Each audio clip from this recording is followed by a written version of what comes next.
अक्सर लोग किसी खास इंसान के बारे में ये कहते पाए जाते हैं कि फला इंसान तो चाणक्य है। ऐसा अक्सर हम उस इंसान के बारे में बोलते हैं जिसके मूड को कोई ट्रैक नहीं कर पाता और वो इंसान साइलेंटली अपना खेल खेल जाता है।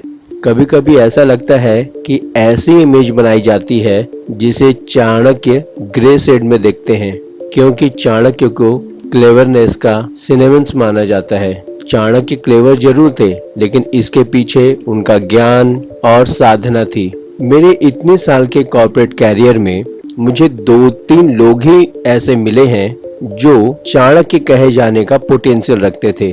बाकी तो ज्यादातर ऐसे लोग थे जो टाइम आने पर सिर्फ ठगने का काम करते थे। उन्हें चाणक्य बुलाना खुद चाणक्य की इमेज पर धब्बा लगाना है। चाणक्य तो वो गजब के इंसान थे, दूर दृष्टि रखने वाले थे, जिन्होंने काफी पहले ही भारत देश के टुकड़ों को बटे हुए स्टेज को देखते हुए उन्होंने ये जान लिया था कि कोई भी बाहरी शक्ति आकर इनके गुरूर को एक झटके में कभी भी खत्म कर सकती है। इसीलिए उन्होंने एक स्टूडेंट रिवॉल्यूशन से शुरुआत कर लोगों के अंदर देशभक्ति का जज्बा जगाया। सबसे पहले उस नंद वंश यानी नंद डायनेस्टी को उखाड़ फेंका, जो उस वक्त भारत देश के सबसे बड़े राज्य मगध पर शासन कर रहा था।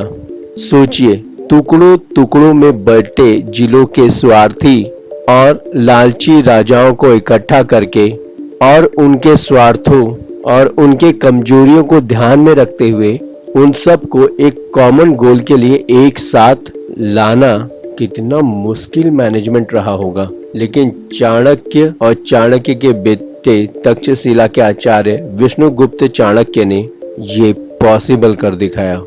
नमस्कार, मैं हूँ। खैर, मेरे नाम में क्या रखा है, आप मुझे एसजी कह सकते हैं। एसजी क्यों? दोस्तों, चीजों को कूल बनाना बड़ा जरूरी है, अदरवाइज लोग थोड़े से कट से जाते हैं।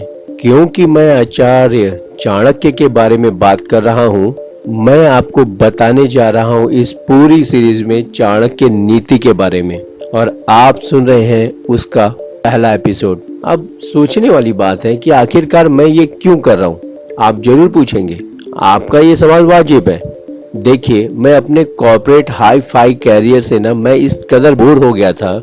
मैं एक सेल्फ एक्सप्लेनेशन की जर्नी पर निकल गया था। उसी जर्नी पर मुझे रेलवे स्टेशन के एक स्टॉल पे मिली किताब चाणक्य नीति। आपको भी मिली होगी। हालांकि वो किताब काफी बेसिक थी। चाणक्य और उनकी टीचिंग्स के बारे में कम, इधर उधर की बातें ज्यादा लिखी हुई पाई गई होंगी। तब मेरे मन में ख्याल आया कि मैं आचार्य विष्णुगुप्त चाणक्य के बारे में और गहराई से पढ़ूं, क्योंकि हम चाणक्य को सिर्फ उतना जानते हैं जितना कि खुद को। सही कह रहा हूं ना?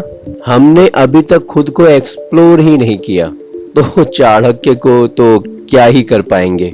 चाणक्य को पढ़ना ही केवल उन्हें समझने के लिए काफी नहीं है, बल्कि उनके एरा को देखने समझने की जरूरत है।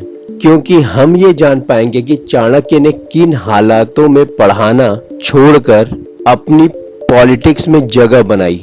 अपने गोल तक पहुंचने के लिए उन्होंने दोस्तों और दुश्मनों दोनों पर ही भरोसा किया। उन्हें अपने कॉन्फिडेंस में लिया और उन्हें अपने लिए काम करने पर मजबूर किया। चाणक्य को कौटिल्य भी कहा जाता है। ये शायद उन लोगों ने कहना शुरू किया होगा जिन्हें चाणक्य केवल सिर्फ एक कुटिल इंसान लगे होंगे।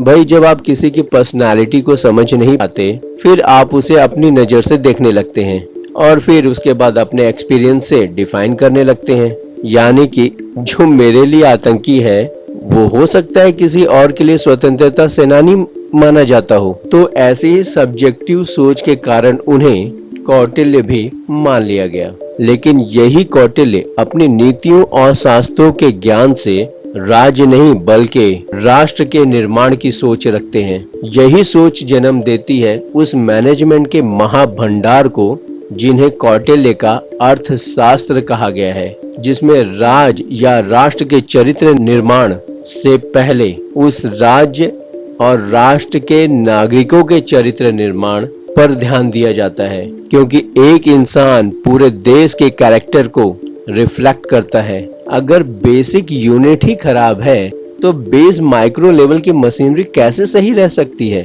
सोचिए कि अगर एक आदमी करप्ट है, पूरे देश पर उसका कितना बुरा इम्पैक्ट पड़ता है, क्योंकि एक मछली सारे तालाब को खराब कर देती है।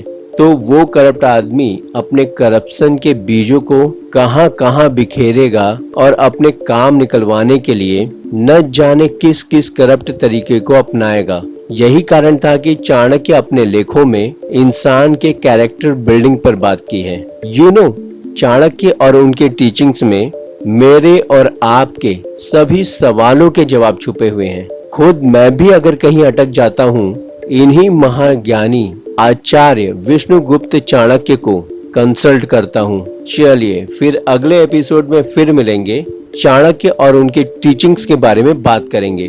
तब तक के लिए SG का tata and bye bye and take care friends.